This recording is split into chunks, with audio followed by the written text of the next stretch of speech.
Sir இந்த மெஷினை வந்து எப்படி ஆப்ரேட் பண்ணுறது அப்படிங்கிறத பற்றி சொல்லுங்கள். ஒவ்வொரு எக்யூப்மெண்ட்ஸோடைய ஃபங்க்ஷன்ஸ்லாம் என்ன அப்படிங்கிறத பற்றியும் யூசேஜ் பற்றியும் சொல்லுங்கள் சார். இது மற்ற வண்டியை கம்பேர் பண்ண பார்த்தீங்கன்னா ரேடியேட்டரை க்ளீன் பண்ணுறதுக்கு ஃபேன் மட்டும் தான் கொடுத்துருப்பாங்க. ஆனால் நம்ம பார்த்தீங்கன்னா ரோட்டரி ஸ்க்ரீன்ற ஒரு அமைப்பாக கொடுத்துருக்கோம். எதுக்குன்னு பார்த்தோன்னா ஆர்வஸ்டர் லீவரை ஃபங்க்ஷன் போட பார்த்து மட்டும் பார்த்தீங்கன்னா இந்த ரோட்டரி ஸ்கின்னு சொல்லணும். காரணம் பார்த்தீங்கன்னா இருக்கிற டஸ்ட்டை வந்து ஒரு 100% டஸ்ட்டு உள்ளே போகுது அப்படின்னா 80% இல்லை 50% டஸ்ட்டை வந்து இங்கேயே கிளியர் பண்ணிட்டோம். மீதி வந்து பார்த்தீங்கன்னா ஃபேன் வந்து கிளியர் பண்ணிவிட்டு கொடுத்துரும். மற்ற வண்டியில் பார்த்தீங்கன்னா 4 ஸ்டாப் வாக்கர் தான் வச்சுருப்பாங்க. ஸ்டாப் வாக்கர்னால் ஏனின்னு சொல்லுவாங்க. இது வந்து பார்த்தீங்கன்னா 4 தான் மற்ற வண்டியில் டிஓடி வண்டியில் பார்த்தீங்கன்னா 4 தான் இருக்கும். ஆனால் நம்ம வண்டியில் பார்த்தீங்கன்னா 5 எக்ஸ்ட்ராலாம் ஒன்று ஆட் பண்ணியிருப்பாங்க. காரணம் என்னென்னா க்ளீன் கிராப்பாக வரணும், இது வந்து சோளம் வந்து வெளியே வந்து கொட்டக்கூடாதுன்றதுக்காக 5 ஸ்டாப் வாக்கர் வந்து கொடுத்துருக்காங்க. அது மட்டும் இல்லாமல் நம்ம 100% வந்து பார்த்திங்கன்னா சுத்தமாக வர்றதுக்கு காரணம்னு பார்த்தீங்கன்னா சிவ் பாக்ஸ் தான். இந்த சிவ் பாக்ஸை வந்து 3 விதமான சிவ் பாக்ஸை நம்ம கொடுக்குறோம். அப்பர் சிவ், லோவர் சிவ், ப்ரீ சிவ்னு சொல்லிட்டு 3 சிவ் பாக்ஸ் கொடுக்குறோம்.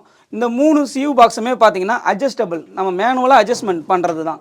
நம்ம கிராப்புக்கு தகுந்த மாதிரி 16 வகையான கிராப்புக்குமே பார்த்தீங்கன்னா ஒரு சிவ் பாக்ஸை மாற்றணும் அப்படின்னா மாற்ற வேண்டியதில்லை. காரணம் பார்த்தீங்கன்னா நம்ம எவ்வளோ வேணுமோ க்ளோஸ் பண்ணிக்கலாம், எவ்வளோ வேணுமோ பார்த்தீங்கன்னா ஓப்பன் பண்ணிக்கலாம். இந்த வண்டியில் பார்த்தீங்கன்னா ஹை லோ கியர் இருக்கும். ஆனால் நம்ம வந்து பார்த்திங்கன்னா வேரியேட்ரு ப்ளஸ் சிலிண்டர் மூலியமாகவே வந்து பார்த்திங்கன்னா ஹை லோ வந்து ஹை ஸ்பீடு லோ ஸ்பீடை வந்து கன்வெர்ட் பண்ணுறோம். காரணம் பார்த்திங்கன்னா இந்த வேரியேட்டரோட லிவர் பார்த்திங்கன்னா கேபின்லேருந்தே ப்ரெஸ் பண்ணுறதுனால நம்ம லோவும் தள்ளிக்கலாம், ஹை ஸ்பீடும் போய்க்கலாம். நம்ம வண்டியோட சிறப்பு அம்சம்னு பார்த்திங்கன்னா இந்த ரோட்டரி செப்பரேட்டர் தான். நான் முன்ன சொன்ன மாதிரி பார்த்திங்கன்னா ரோட்டரி செப்பரேட்டர். காரணம் என்னென்னா த்ரெஷர், பீட்டர், ரோட்டரி செப்பரேட்டர் நம்ம வண்டியை தவிர எந்த வண்டியிலுமே கிடையாது.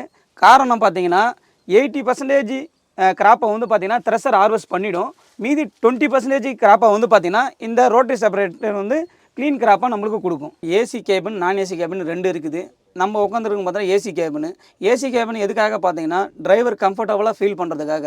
இப்போ ஒரு டிரைவர் வந்து 10 மணி நேரம் ஓட்டாரு அப்படின்னா நம்ம ஆள் வந்து பார்த்திங்கன்னா 15 மணி நேரம் 20 மணி நேரம் ஓட்டினாலும் பிரச்சனை கிடையாது. காரணம் பார்த்திங்கன்னா ஏசி கேபின் கொடுக்குறோம். மற்ற வண்டியை போல தான் 4 ஃப்ரண்ட் கியரு, ஒரு reverse gear. Low high gear இல்லைன்னு பார்த்தோன்னா லோ ஹைக்கு தான் நான் சிலிண்டர்னு ஒன்று ஃபங்க்ஷன் ஆகுதுன்னு சொல்லியிருந்தேன். அந்த லிவரோட ஃபங்க்ஷன் லிவர் தான் இந்த லிவரு. இன்னொன்று பார்த்தீங்கன்னா கட்டர்பரோட இந்த ஃபீடர் பாக்ஸு அப் டவுன் பண்ணுற லிவரு. இது வந்து பார்த்தீங்கன்னா பேடி கட்டர்பாரோட ரீலை வந்து அப் டவுன் பண்ணுறது. ரீல்னால் ட்ரெயின் சுற்றுறது தான் ரீல்னு சொல்லுவோம். அந்த ரீலோட அப் டவுன் லிவர் தான் இந்த லிவரு. இதை வந்து பார்த்தீங்கன்னா த்ரெஷர் ஸ்பீடை இன்க்ரீஸ் பண்ணுறது டிக்ரீஸ் பண்ணுற சுவிட்சுன்னு அங்கே மோட்ரு சொல்லியிருந்தோம் இல்லைங்க, அந்த மோட்டரோட சுவிட்சு தான் இது.